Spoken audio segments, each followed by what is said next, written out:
Hi, everyone. Thank you for joining our webinar today. With me is Dr. Jeff Bodycomb, our product line manager for particle characterization. This webinar is titled Laser Diffraction Academy, Choosing the Best Dispersion Tools for Your Samples. My name is Julie Chen-Nguyen. I am going to be your facilitator, and I'll be monitoring any questions and comments in the background. We will have a Q&A session in the end. I am going to go ahead and pass the ball to our speaker, Dr. Jeff Bodycomb. Okay, well, welcome. And so I'm Jeff Bodycomb. I'm with HORIBA, and I'm going to talk today about choosing dispersion tools for your samples.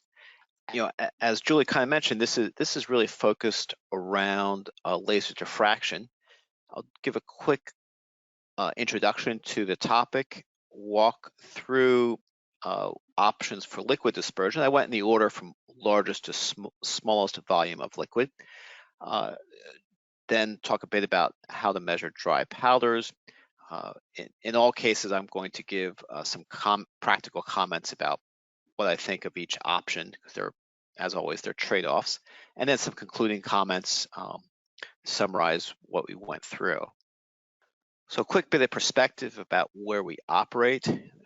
This is a kind of a handy slide where I have particle diameter across the bottom, and then resolution in the size distribution, like if you have a mixture of sizes, as my y-axis. And laser diffraction sits in the middle and spans really just a huge range of sizes from about 10 nanometers up to millimeters.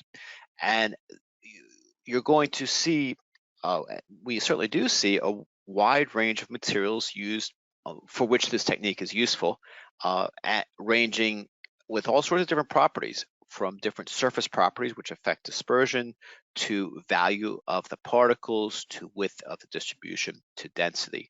And all of that could start to affect how you get the sample in front of the instrument.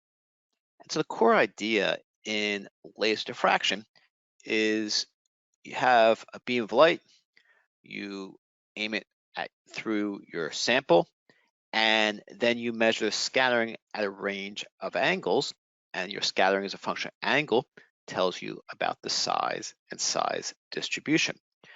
Well, so there's a fair amount of optical and electronics and software effort that goes into getting this signal and then having a nice display. Today, we're really going to talk about what happens inside, or how to get it to that cell. So here's another more detailed image of the system. You have a laser here coming from the right, shine on your sample, and then you have detectors at a range of angles, including a ring detector for the narrow forward angles.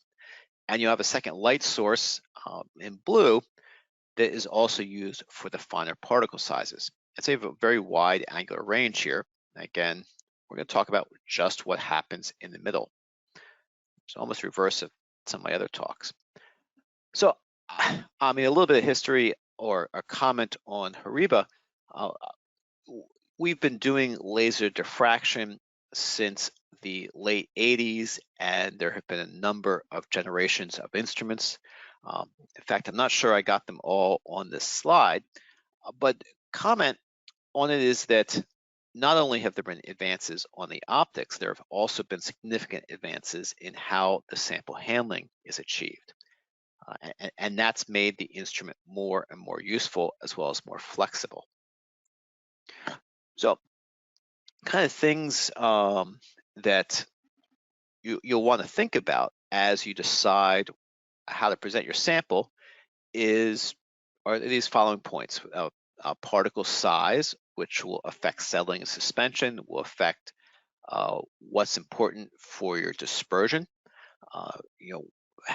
and whether surfactant is going to be discussion, for example. The width of the size distribution, the amount of material you have to analyze, the form of the sample. Is it a dry powder? Is it a liquid dispersion already? And that's going to tell you what kind of processing steps you do or don't want to deal with as you make your measurement. And then dispersion types. What sort of liquids do you like to use? Do you need to use an organic solvent, for example, or can you just work with water? And a lot of those questions will come up and be thought about uh, either implicitly or explicitly as we bring in materials and evaluate them for analysis. So I'm going to start talking about what we like to call wet analysis, which is almost the right term in the sense that we often use water because it's inexpensive, it's fairly safe, and it's fairly easy to dispose of. But we also use the term wet analysis to refer to samples dispersed in things like THF or alcohols, which are, or ethanol, or toluene, which are not as inexpensive, certainly not as safe, and you may or may not consider that wet. But anyway, that's what we call it, wet analysis. And we have a range of systems. I'm going to work through them in size order. An option that we don't offer very often is the liter flow. This is a 1 liter system. So it has about 4 times the max volume of the next system up. Let's see if I go back a slide. So I start talking about the flow cell in this slide. I don't even mention liter flow. And that has a volume range of 180 to 250 ml. And my smallest volume cell is about 0.3 ml. But sometimes you need to go with very large, and we have that option. It's rarely used, and it really comes up when you have a very wide size distribution. So you're starting to think about things like soils, where you have everything from your very fine clays all the way up to, well, boulders, but you can't stuff them in the machine. So all the way up to hundreds of microns. And so it doesn't come up often, but if you have very broad size distributions, that will, that is a useful tool or useful approach to making the measurement. Moving down in volume, we're looking at a 180 to 250 ml solvo or aquaflow system. And this is probably the most popular option. You have a bath on the right of the instrument. It fills automatically through this pump. It agitates, mixes. There's an ultrasonic probe to break up your loose agglomerates. It flows through a flow cell, and it's all push button operation. You just add the sample into the sample bath under the door in the upper right. Nice things about this system, or I should say the most fun fact I think I have on it, is that when it was being developed, we actually tested with 3 millimeter zirconia beads, and I think the reason they did it is just because they wanted to see how heavy stuff they could circulate. So this is really a good, strong pumping system for dense materials.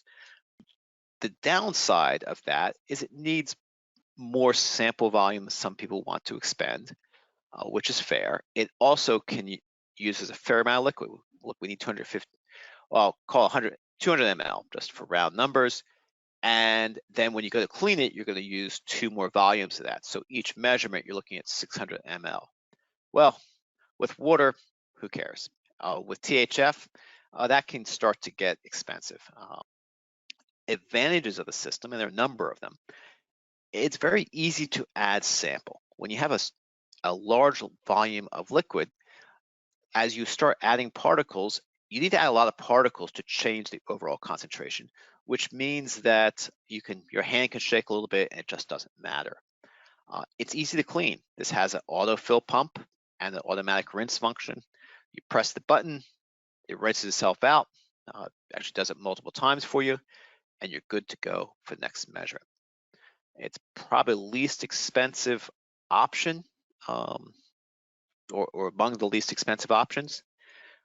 It also has some other accessories, which I'm going to talk about, that can really extend the utility of the system. If you're using organic liquids, we do have a solvent-resistant version. So this is kind of your classic sample cell. Just think about 200 ml liquid as a quick summary. And with that circulation and with the size of the system, you can also integrate an imaging module and start to take pictures of your larger particles.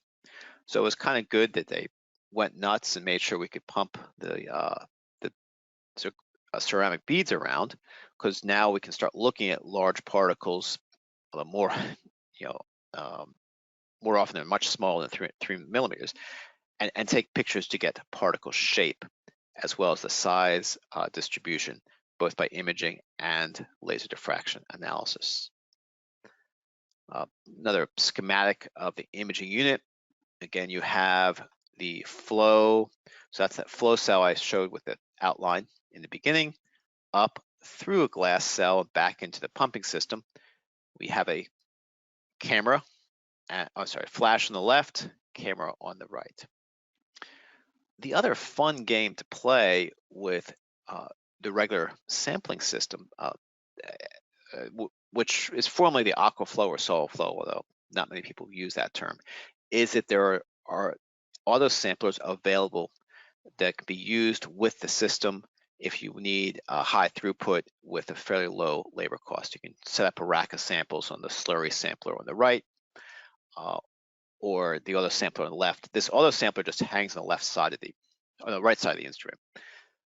So you, if you're running a lot of samples, this can save a fair amount of time.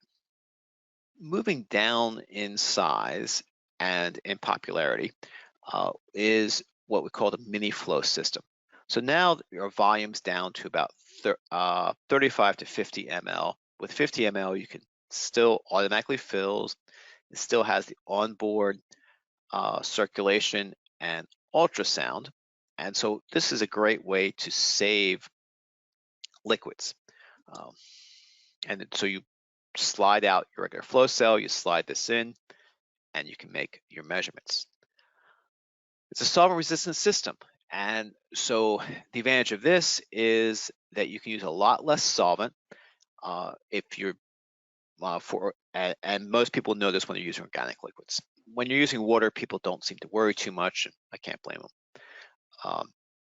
Fun game to play with this is if you're running both aqueous and organic liquids, you designate your large volume system for the water and your mini flow for the organic solvents, and you don't need to do the cleaning steps. Like if you go from toluene to water, you'll need to use an intermediate solvent, or else you'll find out you have this toluene water emulsion or bits of toluene stuck.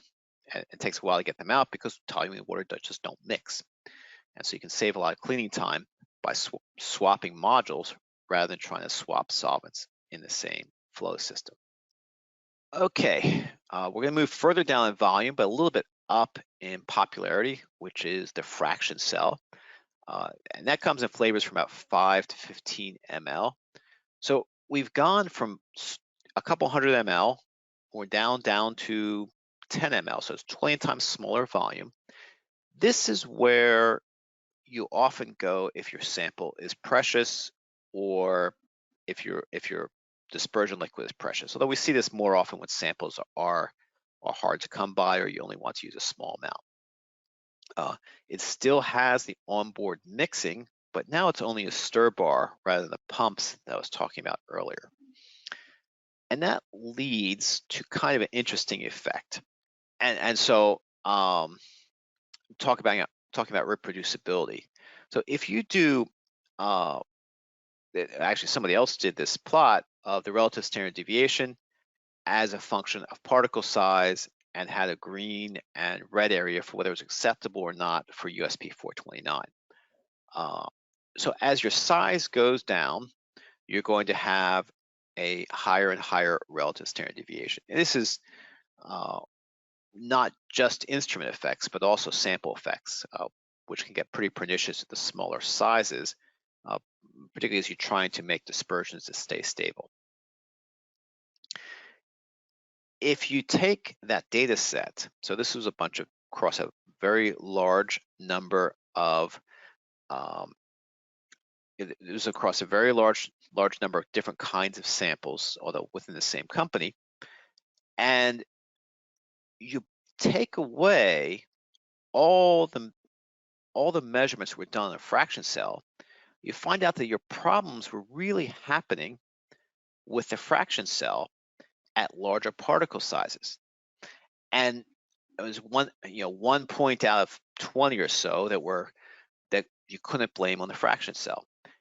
And with further investigation, we came to understand that because the stir bar mixing just isn't that vigorous, and so the upper size limit for the fraction cell, it depends on the particle density. If you have something with a density close to water and everything mixes well, you're going to be fine. But we like to avoid this option if your particle sizes are over 10 microns. So now, if you go back to kind of my original introduction where we're talking about, well, do we care about particle size? Do we care about how precious the material is? You see an intersection or balancing of those two different questions as to which cells you pick. Now, we're a bit lucky in the sense that most of the time, precious samples seem to have smaller particle sizes, so it works out, but something you like to be aware of. Now we're going to move down in volume even further. Now we're down to about half an ml to 2 ml of liquid. And these are our high concentration cells.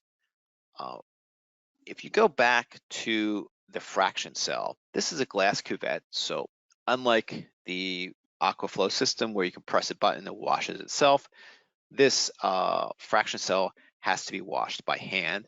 It's fairly straightforward. With the high concentration cells, you'll see a figure in a second, but you have to take them apart for cleaning, and so cleaning is more arduous, and it does require more dexterity and less just button pressing to make it work. Comment from one of our customers, very important to minimize bubbles. Generally, people like these if nothing else will do, but they can be used for some measurements you can't do any other way. And the reason is that it can be used with high concentration samples. So if you have a sample and you're making a measurement, we assume that the scattering happens once. So light hits a particle, it's scattered, it does not hit another particle and get scattered again. So there's no multiple scattering effects. And really the math kind of treats each particle as its own scatterer. If you have a long path, which is typical, if I have some scattering, say from this first particle on the left, it's going to hit a whole bunch of other particles in a high concentration suspension before it gets out to the detector. Now so that's kind of, that kind of limits your upper end for your concentration. If you have a very, very short optical path through the sample, then we can have light hit a particle and then scatter and go right to the detector with no multiple scattering effects. And so that the design of both cells with the two glass plates, and in the HL cell, there's a spacer. It's really for handling liquids with a syringe. You can make very, very short path lengths, which lets you measure high concentration samples. So kind of mechanics of the use. On the left, I show the whole thing taken apart. You have the two aluminum rings which hold it together, a bottom plate of glass, you put on your spacer, you put on your next plate, you fill it with a syringe, you place it in the holder, stuff in the instrument, and make your measurement. And so it works very nicely, and it is useful for the higher concentrations. At very low concentrations, you don't have enough particles in that short path length to get enough scattering, which generally doesn't bother people too much, because the reason people are interested in this and have purchased it is to look at higher concentrations. Example from a battery electrode material, sample 1 and 2 really had different performance in the battery. And at 1 to 4 dilution, which took it from very, very black ink to still black ink, you were able to measure in the HL cell and distinguish between the two samples repeatedly.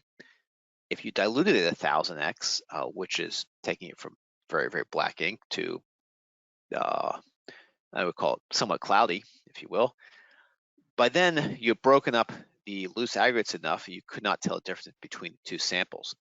And so that high dilution suppressed some an interesting aggregation from the point of view of performance.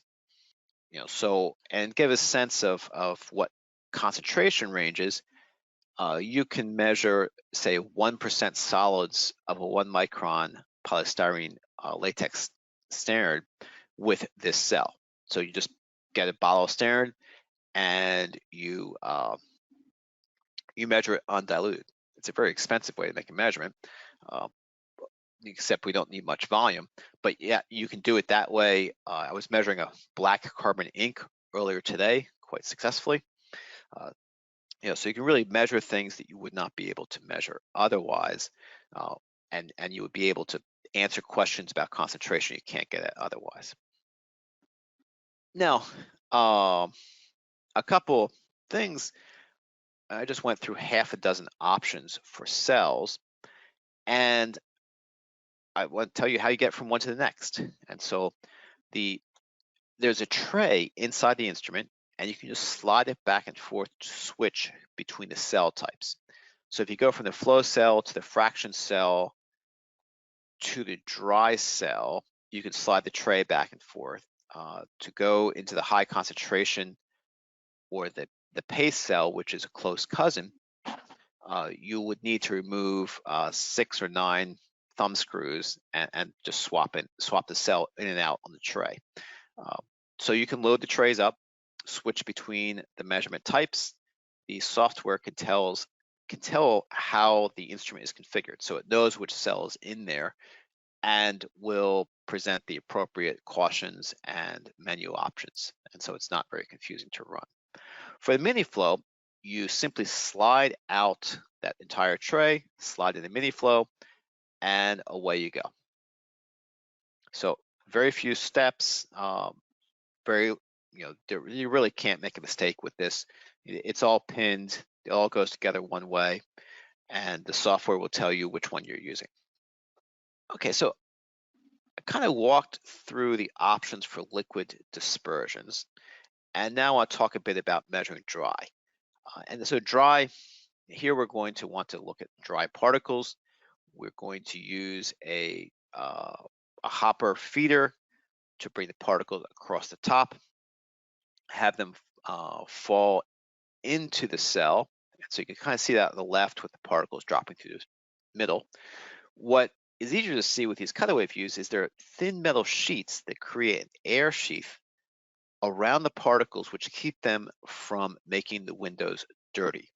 So this is a method to get nice results without having to clean your cell every time. We have compressed air that comes in, and it's kind of hard to see in that drawing. There's a hole there, and that works as an air disperser to break up your agglomerates.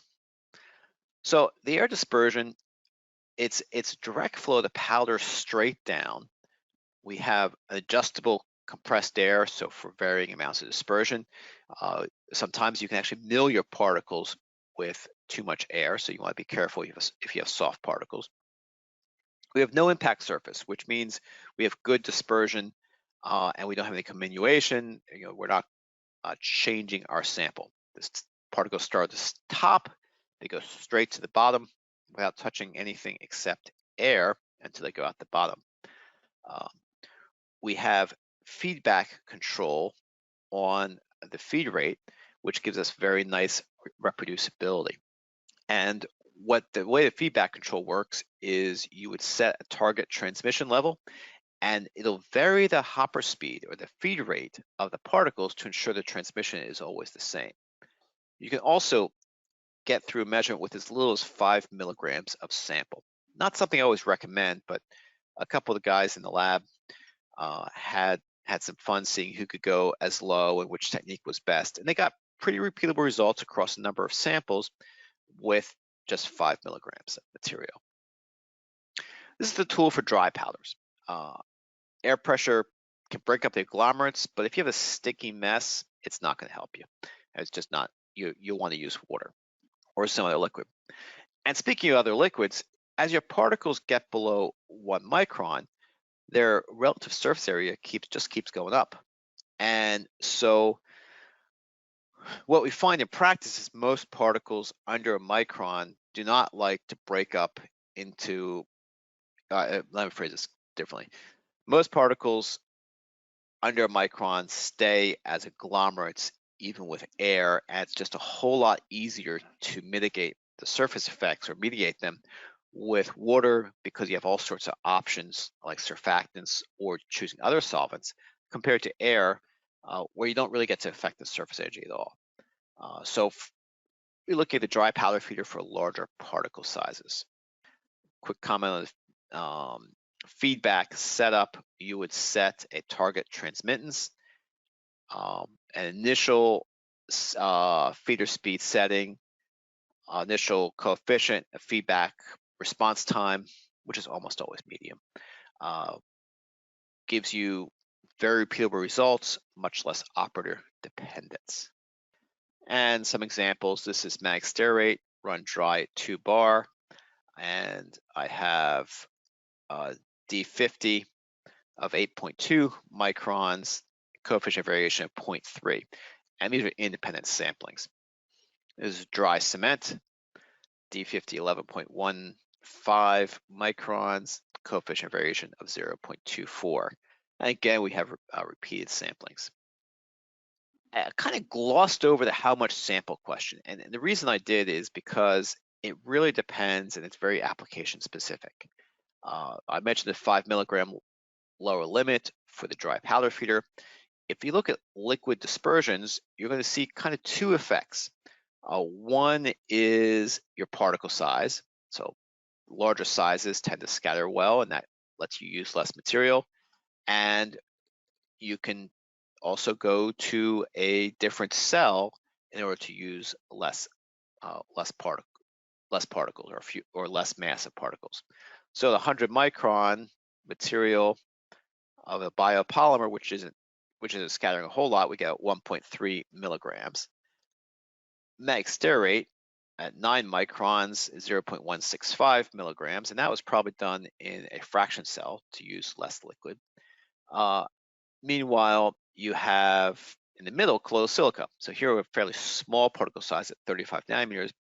We need 132 milligrams of dry material in order to make a reasonably successful measurement.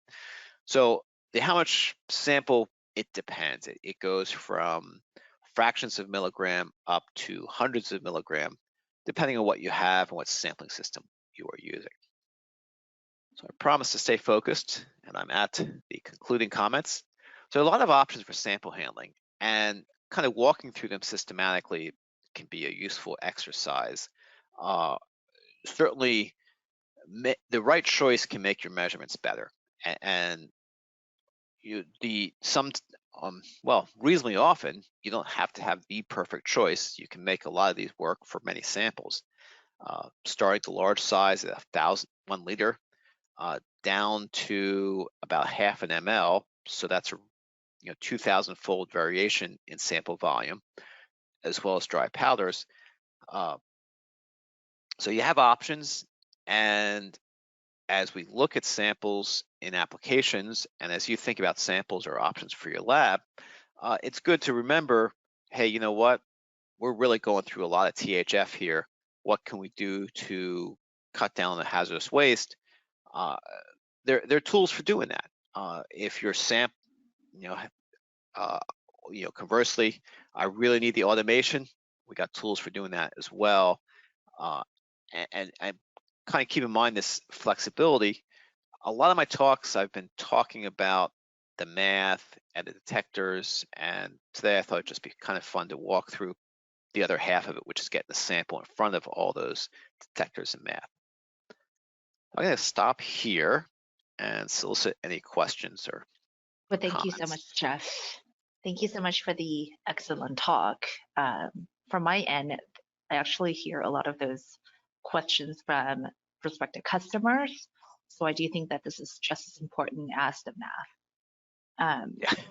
Yes. Yeah, I agree. And our Extremely apps lab is flexible. thinking about these things all the time, and a lot of the thinking is not even explicit. Um, you know, Hmm. we, when you get a sample and they send it in a 1 ml centrifuge tube, you're going to be reaching for your fraction cell, Yep. for example, or if they, or the conversation with a customer, find out, hey, we'll just run this straight up. That's just going to be the easiest for all concerned. Uh, and so, yeah, a lot of it's implicit. I completely agree. So there is one question that came Yep. in. Yep. What about the measurement of needle-shaped particles? Any recommendation and or pitfalls to avoid? Okay, so with needles, there are a couple of comments. I guess I'll start with outside the topic of the webinar, which is we just pretend they're spheres, and you're probably already familiar with that effect. The second is that if you have needles, you're going to be a little bit careful about breaking them, and so if you have very high shear, you can start to bend or break them, and that's going to come not so much in my choice of sampling system, uh, but in my choice of measurement conditions. And so, particularly if I know if I have soft needles, I will be leaning much more towards a much lower flow rate and agitation on the classic aquaflow system. So, kind of, I didn't get into this a lot, but with the systems with pumping, which would be the mini flow, the aquaflow, well, almost all of them have some sort of circulation mechanism, and you can adjust the speed.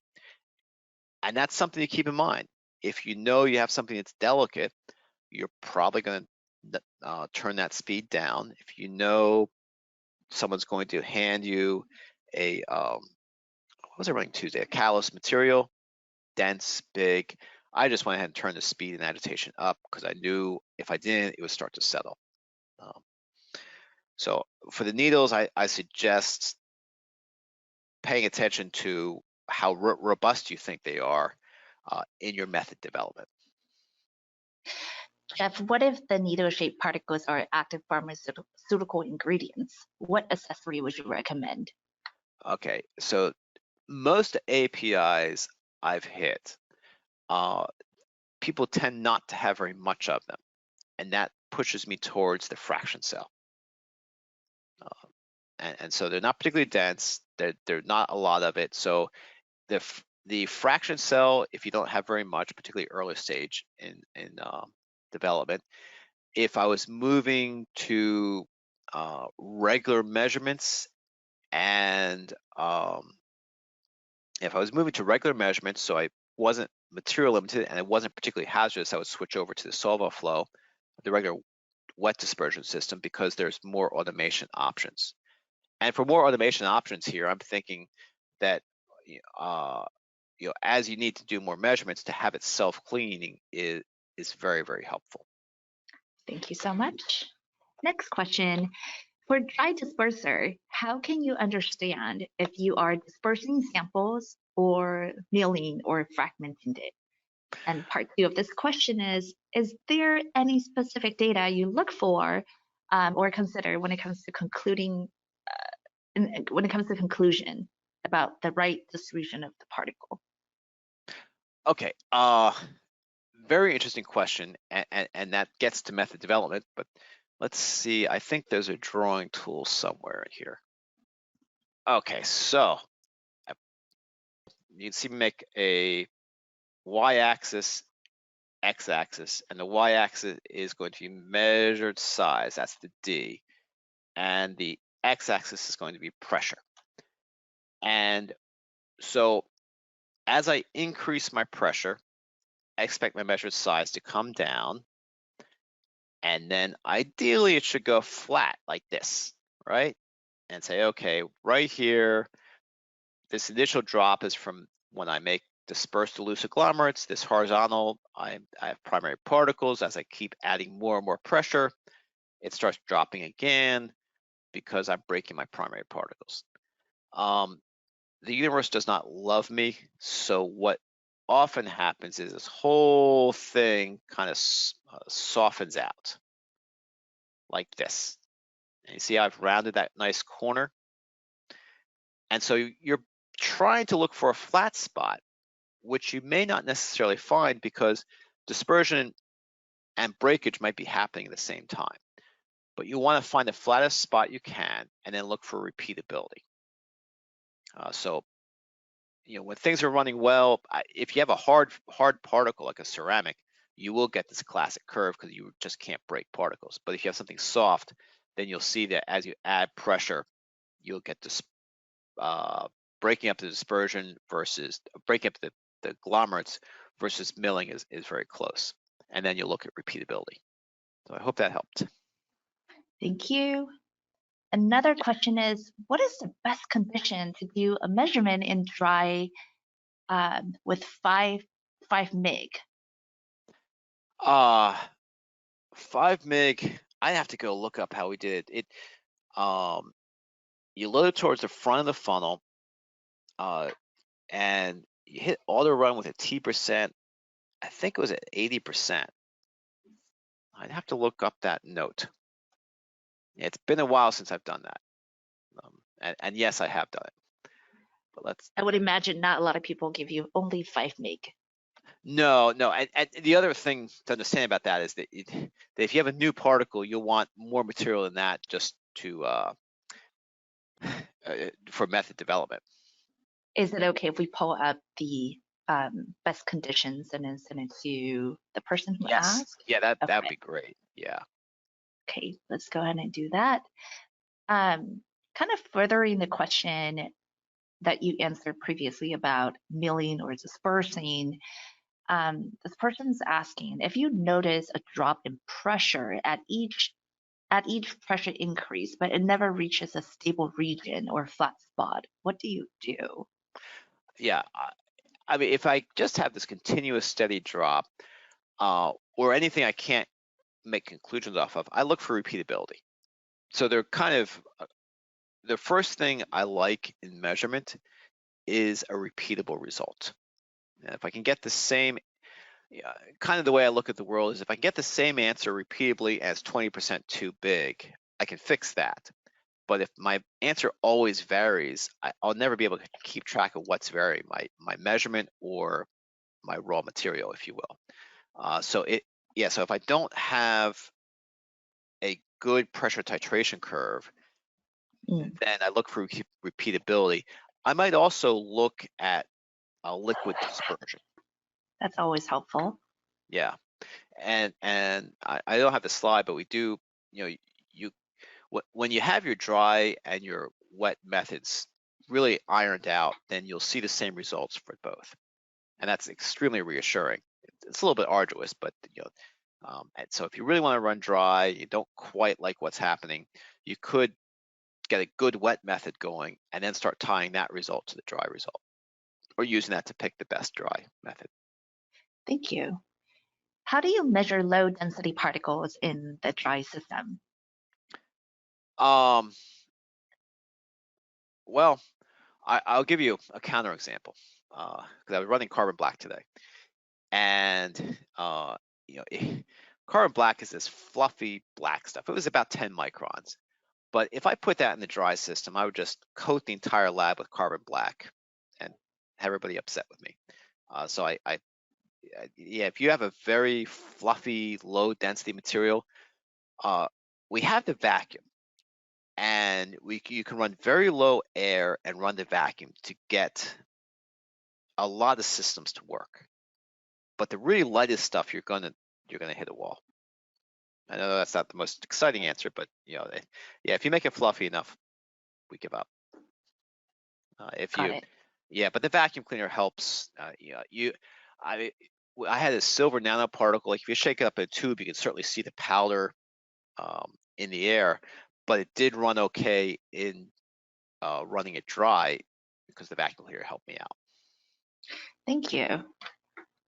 If we notice more changes in D10 size, about 25% shift, compared to D50 and D90, does that mean that the particles are dispersing, or does that mean that the particles are undergoing fragmentation? Is there any metric to consider when it comes to differentiating between, again, dispersion and breakage? Like span, you use that? Yeah. I mean, I would expect the large particles to go away with dispersion. I'm not really sure in the air dispersion why the small ones would break before the big ones. In a liquid dispersion, that's indicative of dissolution. Yeah, but I can't think of a mechanism that would make you lose the smalls unless you just have so much air you're blowing them through the system too fast. And I think that would be kind of interesting to kind of examine here in our lab. And it's certainly something that we can consider. If you can email us at labinfo@horiba.com, and we can certainly give it a shot here in the lab to help you troubleshoot, or to kind of go into your parameters or your raw data file to have a look at why you're noticing more changes in the D10 as opposed to D50 and D90. Okay. Yeah. In fact, I think, is this coming from one of our customers? I don't know. Okay. I think. But I would assume so. This is very focused question. Yeah. Yeah. If you have one of our instruments, you could actually write to Lab Info or write to one of us, and we'll help you out. So yeah. We could dive into details with that. Okay, there's one question that came in. It's not about laser diffraction. Is that okay, Jeff? Sure. Are there any special considerations for zeta potential measurements? And this is regarding to the accessories of the SZ100 dynamic light scattering nanoparticle size analyzer. Yeah. All right. So let's back up so zeta potential, as you say, is done with our SZ100, and special consideration for zeta potential. We really offer two zeta potential cells, and we really only use one. So we have the regular cell, which is reusable, has graphite electrodes, and we also have a solvent-resistant cell, which is not used very often because most organic solvents particles don't develop charge or enough charge to care about. So yeah, in terms of measurement options, on zeta potential, there aren't really a whole lot. Zeta potential is one of those measurements where you're loading liquid into the cell and you make the measurement, and there you go. I guess the one comment I always remind folks of in zeta potential is that zeta potential depends not on just the particle, but on the liquid around it. And so the most useful game to play is to look at changes in particle charge with changes in liquid, for example, by varying pH or varying some other ion content. So that's kind of a generic answer to consideration for zeta potential. It's kind of what do you want to look for, which is vary your liquid, see what happens. And in terms of accessories, not a whole lot. Thank you. I'm kind of happy that your webinar is focused and short. Me too. We actually needed more time for the Q&A, so this is that was good. a great Q&A session. Yeah. All right, so I think we addressed all the questions for those shy ones. Please feel free to email us anytime. We're not just here for pre-sales, we're also here for post-sales. Yes. All right. So on behalf of our particle group, thank you so much for attending. We'll see you at our next webinar where Dr. Willie Hendrickson from Avika is going to be talking to us about processing. So make sure you join our newsletter, or you can connect with us on LinkedIn, Particle Characterization Group. All right. Thank you so much, Jeff. Okay. Thanks, everybody. Okay. Bye-bye. All right. Bye for now.